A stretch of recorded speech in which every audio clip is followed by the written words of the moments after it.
जय श्री कृष्णा, राधे राधे। आज की वीडियो में जानेंगे फाल्गुन मास में साल 2026 में कृष्ण पक्ष की तिथि में विजया एकादशी का व्रत कब किया जाएगा और क्या इस व्रत का महत्व है। तो देखिए, आज की वीडियो में जानेंगे इस व्रत का महत्व।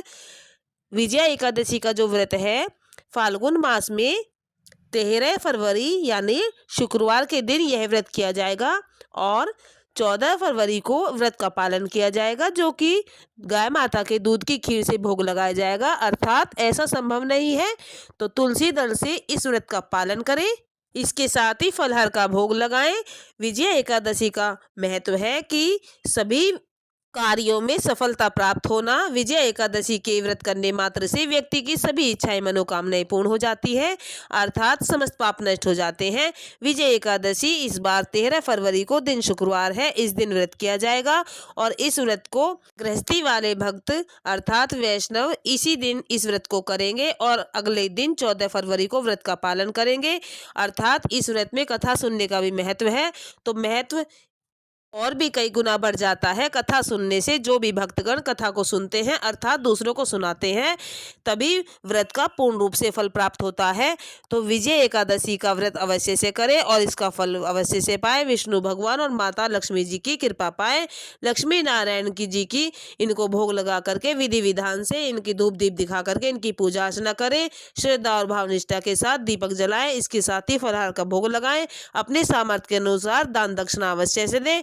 ब्राह्मणों का असीम कृपा पाने के लिए उनको दान दक्षिणा दे करके उनसे आशीर्वाद प्राप्त करें। कहते हैं कि एक गुना दान करने मात्र से कई गुना दान प्राप्त होता है, अर्थात धन धान्य से भंडार भर जाते हैं और लक्ष्मी नारायण पति की कृपा से व्यक्ति के समस्त पाप नष्ट हो जाते हैं, धन धान्य से भंडार भर जाते हैं। अर्थात कहा जाता है कि लक्ष्मी पति नारायण की कृपा से इस व्रत का पूर्ण रूप से फल प्राप्त होता है।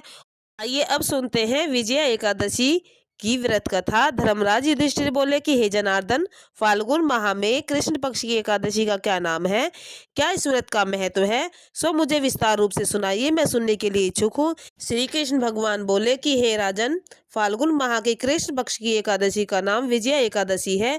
इस व्रत के करने मात्र से मनुष्य को हर कार्य में विजय प्राप्त होती है और विजय एकादशी का महात्म्य श्रवण पठन समस्त पाप नष्ट हो जाते हैं।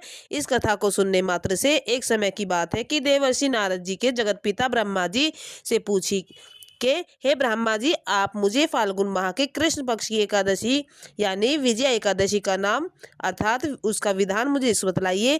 ब्रह्मा जी कहते हैं कि हे नारद, विजय एकादशी का जो व्रत करने मात्र से मनुष्य के समस्त पाप नष्ट हो जाते हैं, अर्थात उन्हें सभी कार्य में विजय प्राप्त होती है। वर्तमान में किए गए पापों से मुक्ति मिलती है और मनुष्य को विजय प्राप्त होती है। श्वेता युग में श्री रामचंद्र जी को जब 14 वर्ष का वनवास हो गया था तो श्री लक्ष्मण जी तथा जानकी जी सहित पंचवटी में निवास करने लगे थे, अर्थात उसी जगह पर रावण ने सीता जी का हरण किया था।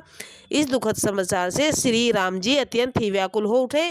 के साथ ही श्री रामचंद्र जी घूमते घूमते माता सीता जी की खोज में श्री मरना सन जटायु के पास पहुंचे, अर्थात उनके पास पहुंचते ही इनकी सुग्रीव जी से मित्रता हो गई, अर्थात उन्हें बाली का वध भी किया और श्री राम जी ने श्री हनुमान जी की सहायता से लंका में जाकर के सीता जी का पता लगाया और वहां से लौट करके हनुमान जी श्री रामचंद्र जी के पास आए और उन्होंने जब समाचार रामचंद्र जी से कहा था, श्री रामचंद्र जी ने सुग्रीव जी की संपत्ति लेकर के वानरों में भालुओं में अर्थात सभी सेनाओं में लंका के को प्रस्थान कर दिया। श्री रामचंद्र जी जब समुद्र के किनारे पहुंच गए थे तब उन्होंने महान और अगाध मगरमच्छ से युक्त समुद्र को देख करके श्री लक्ष्मण जी से कहा था, हे लक्ष्मण, इस समुद्र को हम किसी प्रकार से पार कर सकते हैं। अभी लक्ष्मण जी अपने भाई से कहते हैं कि भाई, कुछ दूरी पर एक आश्रम है, वहां पर मुनिवर रहते हैं, हम उनकी सहायता से पूछते हैं कि कैसे इस समस्या का हल निकले। तभी क्या होता है कि जैसे ही वे दोनों मुनिवर के पास जाते हैं और पूछते हैं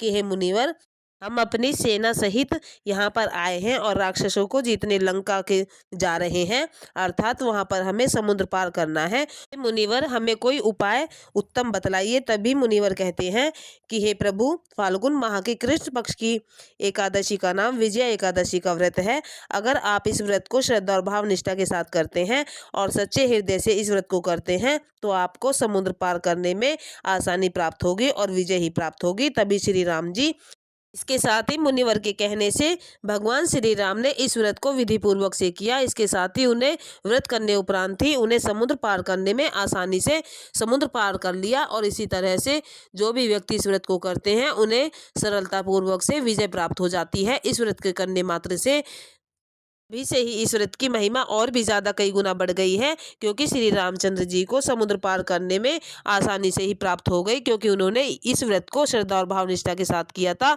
और विजय प्राप्त हुई थी। विजया एकादशी का नाम इसी तरह से इस एकादशी का नाम प्रसिद्ध है। तभी से ही इस व्रत को सभी भक्तजन श्रद्धा और भाव निष्ठा के साथ करते हैं, अर्थात असीम कृपा प्राप्त करते हैं। इसी तरह से भगवान श्री राम ने मुनिवर के कहने से इस व्रत को किया था और उन्हें विजय प्राप्त हुई थी। विजय एकादशी का नाम इसी तरह से इस व्रत का प्रसिद्ध है। इसके साथ ही जैसे ही श्री रामचंद्र जी ने इस व्रत को किया था और दैत्य राक्षसों का वध किया था, उन्हें तीनों लोकों में विजय प्राप्त हुई थी। श्री ब्रह्मा जी ने नारद जी से कहा था कि हे पुत्र, जो इस व्रत को करता है अर्थात महात्म कथा को सुनता है तो उन्हें यज्ञ के फल के प्राप्त के बराबर फल प्राप्त होता है और सभी कार्य में विजय प्राप्त होती है। विजय एकादशी का महत्व कई गुना अनंत फलों की प्राप्ति हो जाती है। मान्यता है कि विजय एकादशी के व्रत करने मात्र से प्राणी मात्र को हर क्षेत्र में अर्थात सभी कार्य में विजय प्रदान होती है और मनुष्य के समस्त पाप नष्ट हो जाते हैं। मान्यता है कि एकादशी के बराबर कोई व्रत नहीं है।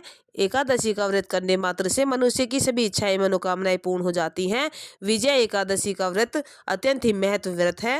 इसी के साथ विजया एकादशी की कथा पूर्ण होती है। अगर ये वीडियो आपको पसंद आई हो तो वीडियो को लाइक करें, सब्सक्राइब करें, शेयर करें, कमेंट अवश्य करें।